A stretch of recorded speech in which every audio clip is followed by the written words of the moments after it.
discussing the mindset of society about girls' education. This has been seen as a major issue. Many girls are forced to stay back at home after completing the matriculation and intermediate studies. Also, many people have issues with co-education, particularly with male teachers. But when it comes to their sons studying in co-educational schools, they're okay with it. We'd like to explore in this topic is girls' education in conflict zones.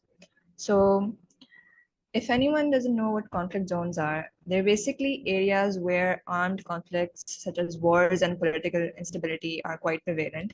So, that would include areas like Kashmir, Palestine, and all these areas. Has so much unrest and violence.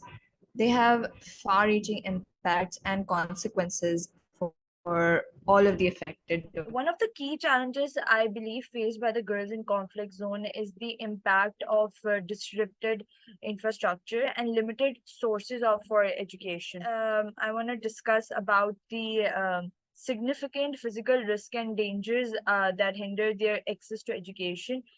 There might be like violence against girls, which might include sexual harassment, gender-based violence, which is very prevalent in such contexts. So, if we talk about the practical efforts that we could suggest to them, I think one of the things that organizations like UN they need to focus on is flexible and accelerated learning programs. Qualifications तो चलो हम आगे जाके कर भी सकते हैं. We can make exceptions for them. Most programs have exceptions for conflict zone affected people, but we need to focus on their basic education. I think if we focus on that, only then can we build up further. We need our teaching methods to change. They need to be more trauma informed. We need to have more resources like Nimra mentioned.